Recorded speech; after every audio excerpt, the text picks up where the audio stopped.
मौलाय सल्लि वसल्लिम दाइमन अबदन अला हबीबिका खैरिल खल्क़ि कुल्लिहिम। गौसे आज़म बमने बेसरो सामा मददे क़िबला-ए दी मददे काबा-ए ईमा मददे। तेरी सरकार में लाता है रज़ा उसको शफ़ी जो मेरा गौस है और लाडला बेटा तेरा। हम्दो सलात के बाद आज का हमारा मज़मून सरवरे कौनैन सल्लल्लाहु अलैहि वसल्लम की तीसरी पसंदीदा अदा। अल्लाह के रसूल सल्लल्लाहु अलैहि वसल्लम ने इरशाद फरमाया, जुइलत कुर्रतु ऐनी फिस्सलाह, नमाज मेरी आंखों की ठंडक है। अल्लाह करीम ने मुसलमानों पर 5 वक्ता नमाज को फर्ज किया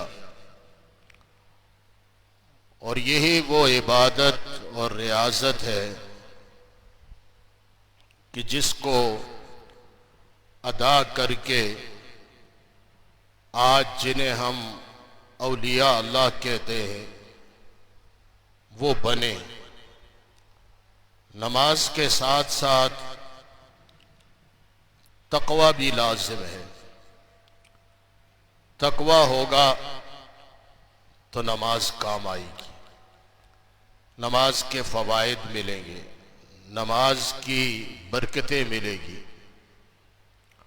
और जिस मकसद के लिए नमाज को अल्लाह ने हम पर फर्ज किया है वो मकसद पूरा हो जाएगा। अल्लाह करीम ने इसी नमाज के लिए इरशाद फरमाया, इन्ना सलाता तन्हा अनिल फहशाइ वल मुनकर, कि नमाजी को बुरे कामों से बेहयाई से रोकती है और यही तकवा है। इसी को तकवा कहा जाता है कि बंदा बुराई से बच जाए, बुराई के करीब न जाए, बेहयाई से बच जाए, बेहयाई के करीब न जाए। तो ये नमाज का मकसद है। लेकिन अगर वो नमाज पढ़ता रहेगा तो अल्लाह करीम एक दिन उसके दिल में बेहयाई बुराई की नफरत डाल देगा। ये नमाज का कमाल है। ऐसा नहीं कि एक बंदा नमाज पढ़ रहा है, वो झूठ भी बोल रहा है, फराड भी कर रहा है, धोखे भी दे रहा है, चुगली भी कर रहा है, गीबत भी कर रहा है, लोगों की ऐब-जोइयां भी कर रहा है, पर्दे को भी फाश कर रहा है, और सामने वाला मुसलमान कहे यार ये नमाज भी पढ़ता है और भी ये काम भी करता है। नहीं, नमाज का अपना सवाब है। नमाज फर्ज है, हम पर फर्ज पूरा करना है। ये सारी बातें जो है ये नमाज की बरकत है। अभी वो नमाजी नमाज की बरकत से खाली है, उसे नमाज की बरकत नहीं मिल रही, वो सच्चा नमाजी नहीं बन रहा। और सच्चा नमाजी कौन सा होगा? इन्ना सलाता तन्हा अनिल फहशाइ वल मुनकर, कि नमाज उसे बेहयाई और बुरे कामों से रोक ले। जिसको नमाज, जो नमाजी हो, नमाज पढ़ता हो, वो बेहयाई भी करे, बुरे काम भी करे, तो समझो कि वो अपनी नमाज को समझ जाए कि मेरी नमाज फर्ज तो अदा हो रहा है लेकिन बारगाहे उलूहियत में कबूल नहीं हो रही। हज़रत ज़ी वक़ार सरवरे कौनैन सल्लल्लाहु तआला अलैहि वसल्लम ने इरशाद फरमाया, एक वो शख्स जो नमाज का वक्त होने के बाद फौरन नमाज अदा करता है, जैसे ही जमात का टाइम हुआ आया और नमाज पढ़ ली उसने, फरमाया उसकी नमाज अल्लाह करीम की बारगाह में पहुंच जाती है, अर्शे बरी पर चली जाती है। नमाज अल्लाह की बारगाह में हाजिर होकर इस नमाजी के लिए दुआ करती है, इसकी मग़फ़िरत की दुआ करती है, इसकी कामयाबी की दुआ करती है नमाज। और एक वो अल्लाह का बंदा और नमाजी है, ये दोनों नमाजी हैं। एक वो नमाजी है जो सही टाइम पर नमाज अदा करता है, वक्त के अंदर अंदर नमाज अदा कर लेता है, काम को नहीं कहता कि काम हो जाए नमाज पढ़ लूंगा, यानी लटका लटका कर बिल्कुल आखिरी नोक पर लाकर नमाज अदा करता है। ये उसके लिए अल्लाह के हबीब सल्लल्लाहु अलैहि वसल्लम फरमा रहे हैं कि एक वो बंदा है जो नमाज में सुस्ती करता है, टाइम पर अदा नहीं करता। फरमाया जब ये नमाज अदा करता है, इसकी नमाज अल्लाह करीम की बारगाह में पहुंच जाती है, अल्लाह करीम इसको बोसीदा कपड़े में बंधवा देता है, पुराने कपड़े में। और जिसने पहले पढ़ी है वो अच्छे कपड़े में बांधी जाती है, खुशबू लगाई जाती है, अल्लाह की बारगाह में कबूल हो जाती है। और जिसने पढ़ी तो सही लेकिन नमाज को अहमियत देके नहीं पढ़ी, काम को अहमियत दी, दीगर मामलात को अहमियत दी है। क्योंकि अल्लाह का कुरान फरमाता है कि इन्ना सलाता कानत अलल मोमिनीन किताबम मौकूता, के मुसलमानों अल्लाह ने नमाज तुम पर वक्त मुकर्ररा में फर्ज की है। अब उसका जो दायमी नक्शे बनते हैं, वो जो शेड्यूल बनता है वो इस आये करीमा के मुताबिक है कि नमाज का वक्त, नमाज का दौरानिया ये है, इसमें पढ़ लो ज्यादा अच्छा है। लेकिन अब वो नमाज को आगे ले जाता है, दीगर मशागिल में लगा रहता है। तो अल्लाह के प्यारे हबीब सल्लल्लाहु अलैहि वसल्लम फरमाते हैं कि उस नमाज को बोसीदा पुराने मेले कुचेले कपड़े में बांध दिया जाता है। और जैसा ही वो नमाजी मस्जिद से बाहर निकलता है, रब करीम अपने फरिश्तों को कहता है, फरिश्तों इसकी नमाज को इसके पीठ पे मार दो, ये ले जाए अपनी नमाज। तो वो कबूल, फर्ज तो अदा हो गया, फर्ज अदा हो गया, कबूल नहीं हुई। मकबूलियत कब है कि नमाज का अव्वल वक्त सबसे अफजल फजीलत है। अव्वल वक्त में अल्लाह कदीर ने ऐसे बंदे इस दुनिया में पैदा फरमाए, सरवरे कौनैन सल्लल्लाहु अलैहि वसल्लम के प्यारे सहाबा, ताबीन, तबा ताबीन, अइम्मा मुज्तहिदीन और अल्लाह के नेक बंदे अरबों की तादाद में आज भी इस पुरफतन दुनिया में भी वो वक्त मुकर्ररा पर नमाज अदा करते हैं। ये उनकी बरकत है कि आज ये दुनिया का निजाम चल रहा है, वरना ये निजाम रुक जाता, कयामत बर्पा हो जाती। ये उन्हीं की वजूहात की बिना पर आज हम बचे हुए, क्योंकि जब तक दुनिया में अल्लाह अल्लाह की आवाज आती रहेगी क़यामत नहीं आएगी। मस्जिदों से आजान की आवाज आती रहेगी, क़यामत नहीं आएगी। जाहिर है तकबीर की आवाज बुलंद होती है, रिसालत की आवाज बुलंद होती है, नेकी की तरफ बुलाने की आवाज बुलंद होती है। तो ये अजर नमाज का है। नमाजी और बेनमाजी दोनों में फर्क है। नमाजी का जिस्म हल्का होता है, नमाजी की मुश्किलात आसानी से हल हो जाती है।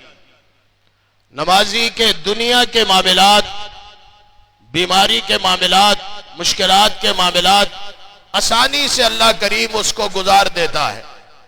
और बेनमाजी मारा मारा फिरता है, कभी कहां से तावीज ले लूं, कभी कहां से वजीफा ले लूं, कभी कहां से क्या ले लूं। तो सबसे बड़ा वजीफा जो है, सबसे बड़ा तावीज जो है वो नमाज है। कोई विर्द, कोई वजीफा नमाज से आला नहीं। कोई वजीफा, कोई विर्द कुरान से आला नहीं। ये दो ऐसे अनमोल तोहफे अल्लाह ने हमें अता किए, एक कुरान और एक नमाज। लेकिन नमाजी बहुत सारी अकसाम के हैं, बहुत सारे अकसाम के नमाजी हैं। इमाम असाकिर ने इस रिवायत को लेकर आए कि नमाजी वही कामयाब है कि वो दो चीजों को संभाल ले। दो चीजें, एक जबान, एक नमाज, बस इनकी हिफाजत कर ले, ये कामयाब है। एक जबान, एक नमाज, ये दो बड़ी खतरनाक चीजें हैं। नमाज छोड़ी, दीन गया। जाहिर है नमाज दीन का सुतून है, अस्सलातु इमादुद्दीन। नमाज दीन का पिलर है। बिल्डिंग का पिलर आप नीचे से काट दें, बिल्डिंग खड़ी रहेगी? गिर जाएगी, इमारत गिर जाएगी, शामियाना गिर जाएगा। कोई भी स्ट्रक्चर आपने बनाया है उसका पिलर हटा दें, वो गिर जाएगा। तो दीन का पिलर नमाज है। और जो नमाज नहीं पढ़ता वो दीन को ढाने की मदद में शामिल है शैतान के साथ। इसलिए सरवर कौनैन सल्लल्लाहु अलैहि वसल्लम ने जब बेनमाजियों का तस्करा फरमाया, बेनमाजियों के मामलात को बयान फरमाया जो नमाज नहीं पढ़ता मेरे साहबा, मैं उसके बारे में नहीं कहता कि वो यहूदी होकर मरेगा, नसरानी होकर मरेगा, या कोई और बदमजहब होकर वो मरेगा। ये बेनमाजी का अजाब है, ये बेनमाजी की गिरफ्त है कि उसका खातिमा ईमान पर नहीं होगा। तो याद रखिए, नमाज फर्ज है, इसको पढ़ना है हर हाल में। जिस आय करीमा को हमने पढ़ा, यह आय करीमा बुखारी मुस्लिम में जगह जगह मौजूद है। इमाम बुखारी इसको सूरह हूद के अंदर लेकर आए और वहां इसकी बरकत को बयान किया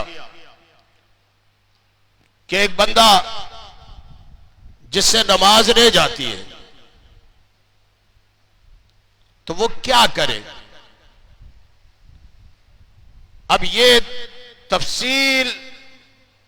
तफसीली गुफ्तगू है कि नमाज उससे रह गई, नमाज उसने नहीं पढ़ी, नमाज उसकी कज़ा हो गई, तो इसका क्या हाल हुआ। तो कहते हैं जिसने नमाज न पढ़ी, सहाबा का यह फतवा था कि वो काफिर है। सहाबा का फतवा तब्दील नहीं हुआ, ना सहाबा ने इसको तब्दील किया है। आज भी सहाबा का वही फतवा है। जाहिर है ये इतना सख्त गुनाह कबीरा है कि सहाबा इसको बर्दाश्त नहीं करते थे, और सहाबा के साथ साथ ताबीन भी इसको बर्दाश्त नहीं करते थे कि मुसलमान है, कलमा पढ़ा है, नमाज पढ़नी है उसको, इसलिए कि यहूदी ईसाई इन मजाहिब के माबैन और इस्लाम के माबैन फर्क करने वाली नमाज। इसलिए एक बंदा अगर मोहल्ले में आया, वो नमाज नहीं पढ़ता, जब वो नमाज नहीं पढ़ता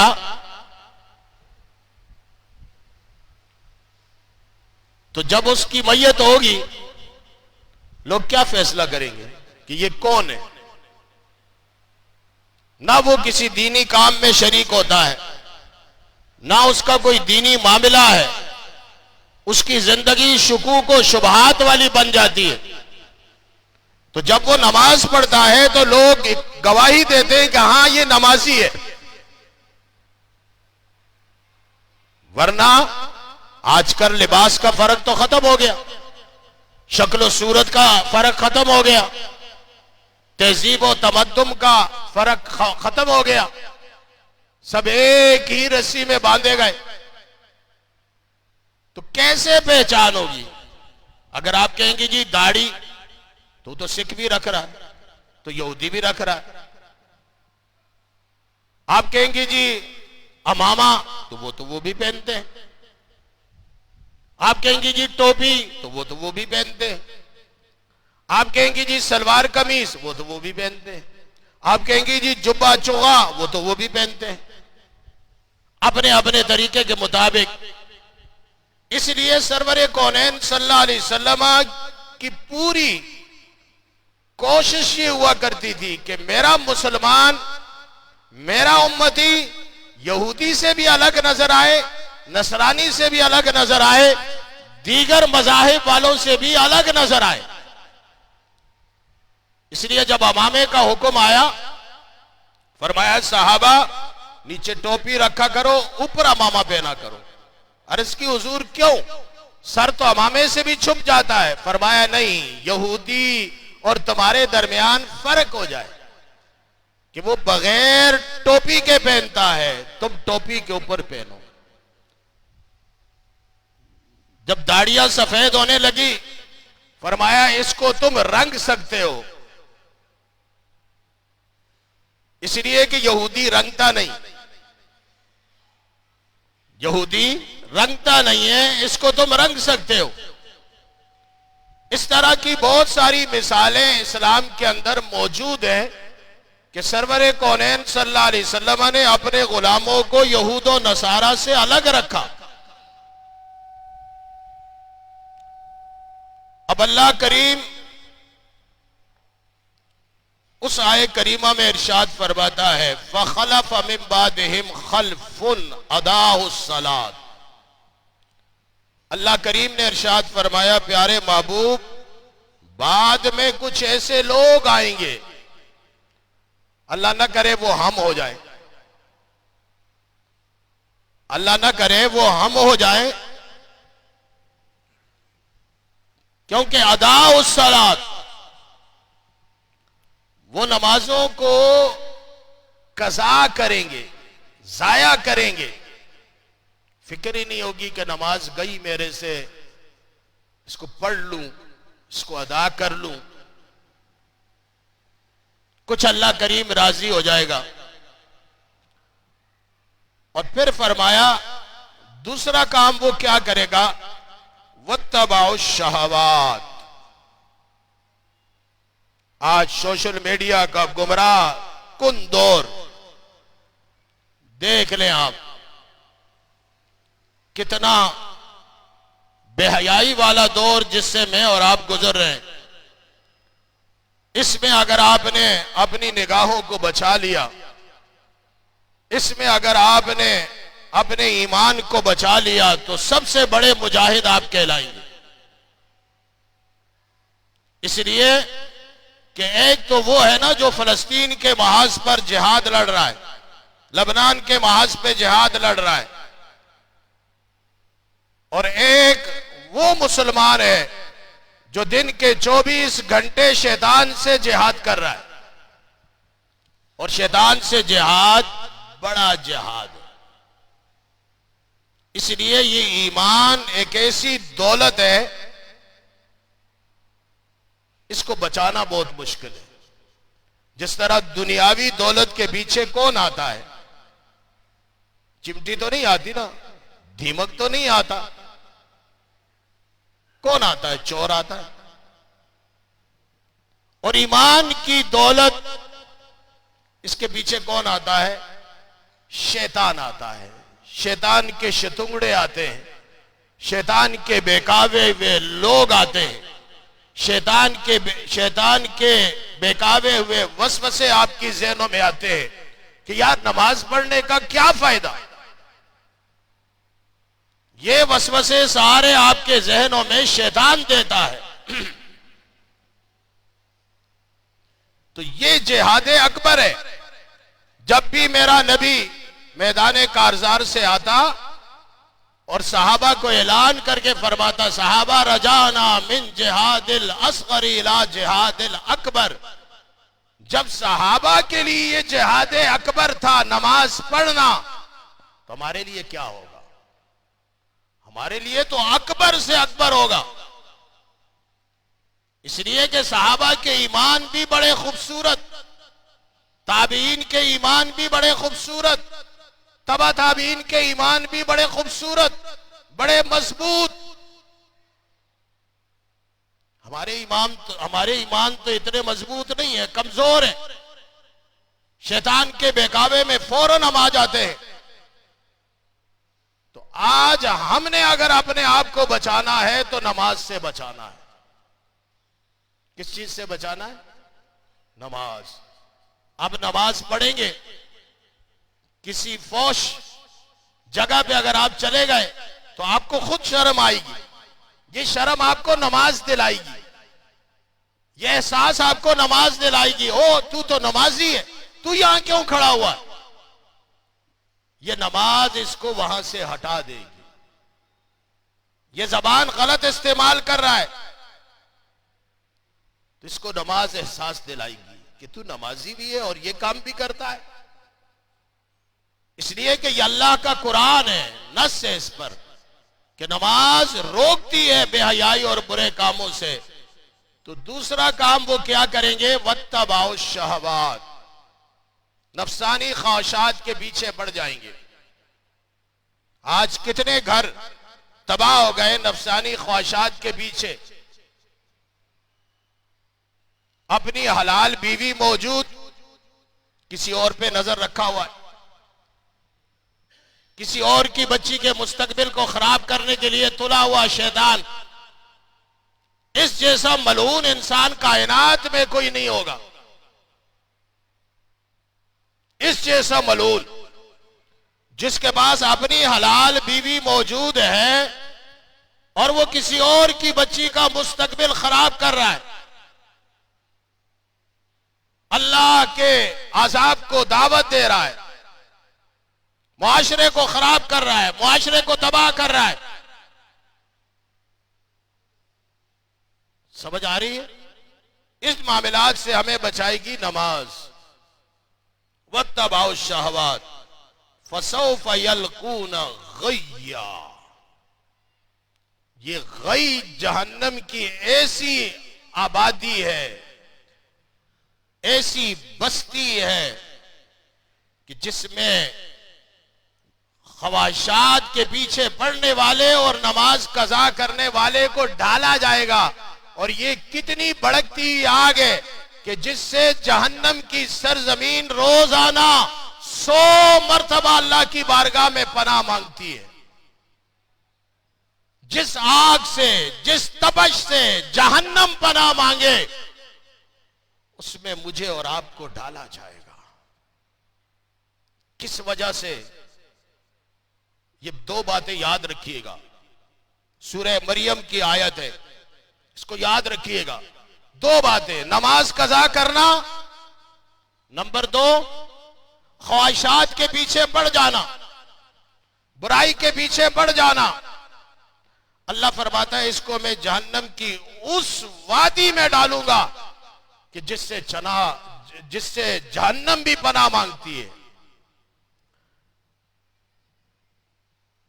एक बहुत बड़े इमाम गुजरे हमारे, अस्मा और रजाल के बड़े इमाम हैं, इमाम ज़ाहबी।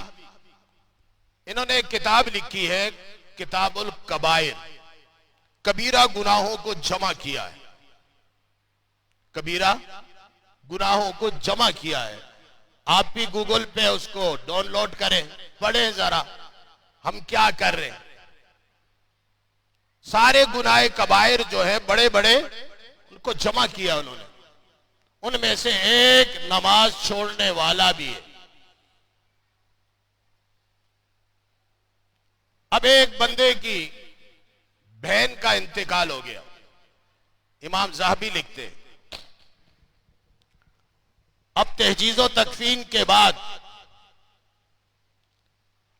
मैयत को हम कहां ले जाते हैं? कब्रिस्तान। कब्र खुदवाई, कब्रिस्तान गया, जाहिर है खातून है तो उसको महरम ही उतारेगा कब्र में। ऐसा तो नहीं है किसी और को हम पैसे देकर ले आए कि भाई कब्र में उतार दे, ये तो जायज ही नहीं। मर्द को तो कोई भी उतार सकता है, लेकिन सबसे अफजल बेटा उतारे तो क्या ही नूरुन अला नूर है। क्या बेटा सबसे पहले अपने माँ बाप को, अपने बाप को गुस्ल दे, बेटी अपने माँ को गुस्ल दे, ताकि बाप का पर्दा बेटे के पास रह जाए, माँ का पर्दा बेटी के पास रह जाए। लेकिन आज हमारा मुआशरा जब मैयत हो जाती है तो हमें उससे डर लगता है। हम कहते हैं इसको जल्दी जल्दी हटाओ, नहलाने के भी लिए और बंदे लेकर आओ। हमें मैयत नहलाने का तरीका नहीं आता और हम दावा करते हैं बहुत बड़ा कि हम मुसलमान। मेरे नबी के सहाबा तो ये सारे काम जानते थे। हमें क्या हो गया, हमें क्या हो गया, हम किधर चले गए? ये वो फराइज है, ये वो मामलात है जो हर मुसलमान को आने चाहिए।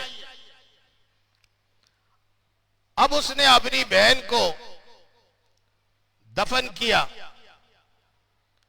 तो उसके जेब में यूं समझ लो कि परस था, जिसमें कीमती, उस वक्त लोग परस तो नहीं रखते थे, थैलियां रखते थे। वो थैली उससे कब्र में भूल गया। अब जब भूला, दूसरे दिन उसको याद आई कि यार वो थैली तो मेरे साथ थी और वो तो घर में नहीं है, वो कब्र में ही भूल गया। उलमा के पास गया, जाकर कहने लगा भाई मेरी थैली गुम हो गई है, मैं क्या करूं? उलमा ने कहा आप कब्र तो नहीं खोल सकते हो। कहने लगा बहुत जरूरी सामान था। ये लिखने वाले इमाम ज़ाहबी हैं, इसको आप ज़ईफ भी नहीं कह सकते, मौजू भी नहीं कह सकते आप, कि इमाम ज़ाहबी खुद अस्मा और रजाल के इमाम है। बहरहाल वो मुफ्तियाने किराम को उसने मजबूर किया कि जी मेरा बहुत ही कीमती सामान है।